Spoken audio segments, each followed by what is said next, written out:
हर खबर पर होगी आपकी पकड़। डाउनलोड कीजिए एबीपी लाइव ऐप। अयोध्या पहुंचे सीएम योगी ने रामलला की पूजा कर आशीर्वाद लिया। इसके साथ ही सीएम योगी ने 5 अगस्त को होने वाले राम मंदिर के भूमि पूजन की तैयारियों का जायजा लिया। अयोध्या दौरे के दौरान सीएम योगी ने कहा कि 500 वर्षों बाद अयोध्या के लिए ये सुअवसर आया है। हमें आगे बढ़ना है, किसी का खंडन नहीं करना, बस अयोध्या की पहचान को कायम करना है। विश्व हिंदू परिषद ने कहा, अयोध्या में राम मंदिर के निर्माण के लिए देश की सभी प्रमुख नदियों और मंदिरों का पानी अयोध्या भेजा जाएगा। दिल्ली के 11 मंदिरों की मिट्टी कल अयोध्या रवाना की गई।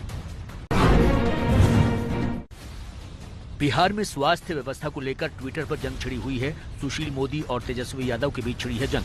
सुशील मोदी ने राबड़ी सरकार को कबाड़ बताया। तेजस्वी यादव ने सुशील मोदी के ट्वीट पर पलटवार करते हुए लिखा कि लालू जी ने बेहतरीन स्वास्थ्य सुविधाओं वाला बिहार सौंपा था, जिसे नीतीश सरकार ने 15 साल में बर्बाद कर दिया। दिल्ली के मुख्यमंत्री अरविंद केजरीवाल ने कोरोना के नए अस्पताल का उद्घाटन किया। बुराड़ी में 450 बेड का अस्पताल बनाया गया है। सीएम केजरीवाल ने वीडियो कॉन्फ्रेंसिंग के जरिए उद्घाटन किया।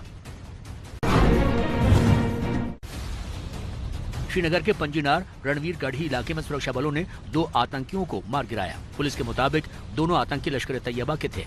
मुठभेड़ में एक सुरक्षा जवान भी जख्मी।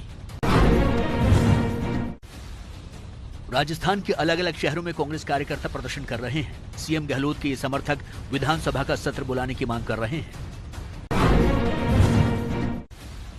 राजस्थान के बूंदी में भी कांग्रेस कार्यकर्ताओं ने दिया धरना। इस दौरान सोशल डिस्टेंसिंग का पालन नहीं किया गया। राजस्थान के धौलपुर में जिला कांग्रेस कमेटी ने धरना दिया है। ये लोग सीएम गहलोत के पक्ष में धरना दे रहे हैं और विधानसभा का सत्र बुलाने की मांग कर रहे हैं। मध्य प्रदेश के CM Shivraj Singh Chouhan corona positive पाए गए हैं। उन्होंने ट्वीट करके कहा कि उनके करीब आए लोग अपनी जांच करा लें। कर्नाटक की शिवमोगा में एनएसयूआई के सदस्यों ने सीएम के घर के बाहर प्रदर्शन किया। उन्होंने सरकार से सीईटी इम्तिहान को टालने की मांग की।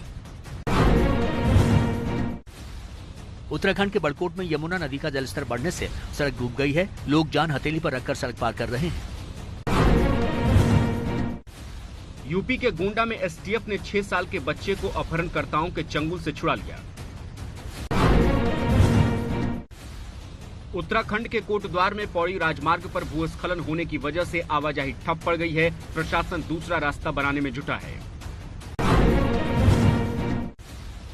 बिहार के सीतामढ़ी में लखनदेई नदी का पानी कई गांवों में फैल चुका है। एसडीआरएफ की टीम लोगों को सुरक्षित ठिकानों तक पहुंचा रही है।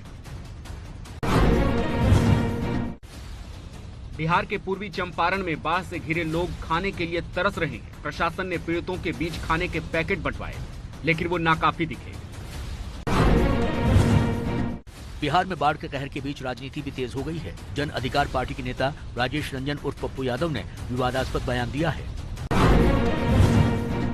बिहार की राजधानी पटना में भारी बारिश से जनजीवन अस्त व्यस्त हो गया है। कई इलाकों में बारिश का पानी जमा होने से लोगों को मुश्किलों का सामना करना पड़ रहा है।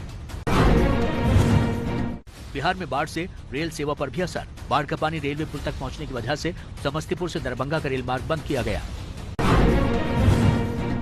पश्चिम बंगाल के बीरभूम में भी पानी ताकत दिखा रहा है। यहाँ द्वारका नदी की लहरों में पुल ही बह गया।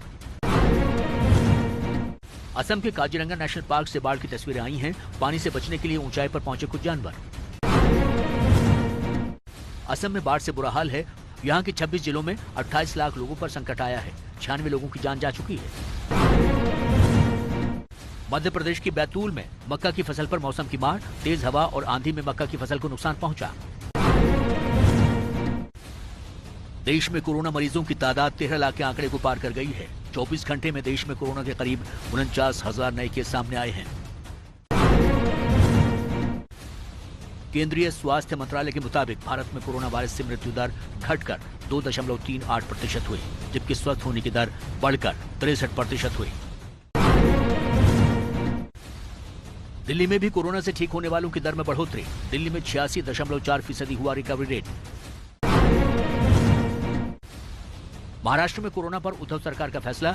गर्भवती महिलाओं को दफ्तर न आने की छूट दी गई। लॉकडाउन की वजह से कोलकाता एयरपोर्ट पर आज और कल विमानों की आवाजाही बंद रहेगी। एमपी के भोपाल में आज से 10 दिन का लॉकडाउन लगेगा। बाजार बंद रहेंगे। मुस्लिम संगठनों ने बकरीद पर छूट देने की मांग की।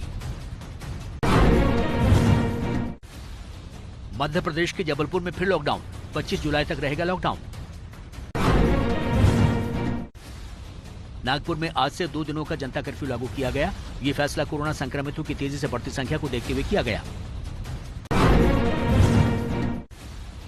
त्रिपुरा की राजधानी अगरतला में सरकारी डॉक्टरों ने कोरोना के खतरे को देखते हुए अलग से कोविड अस्पताल बनाने की मांग रखी है।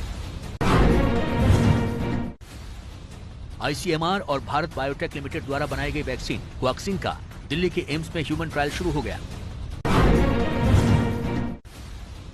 दिल्ली में डीएलएफ प्रोमेनेड मॉल खुला। कोरोना को लेकर नए नियम और एहतियात के साथ फिर से काम शुरू। एमपी के बिलासपुर में 50 गायों की मौत के बाद प्रशासन में हड़कंप मचा है। छत्तीसगढ़ के मुख्यमंत्री भूपेश बघेल ने कहा कि हम मामले की जांच करवाएंगे।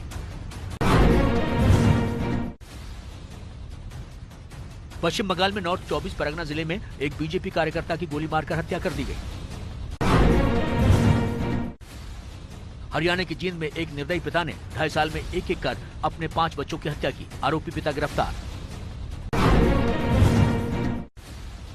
मध्य प्रदेश के रीवा में पुलिस की वर्दी पहनकर बाप बेटी लूट करते हुए गिरफ्तार। दुबई में आईपीएल के 13वें संस्करण होने की पुष्टि। 19 सितंबर से 8 नवंबर तक खेला जाएगा टूर्नामेंट। यूएई में आईपीएल भारतीय समयानुसार शाम 7:30 बजे और दोपहर 3:30 बजे से शुरू हो सकता है। अगले हफ्ते आईपीएल गवर्निंग काउंसिल की बैठक में होगा आईपीएल का औपचारिक ऐलान। फिल्म ब्रह्मास्त्र की शूटिंग के लिए 2 शिफ्टों में अक्टूबर से काम करेंगे आलिया रणबीर। 26 दिनों की शूटिंग अब भी बाकी।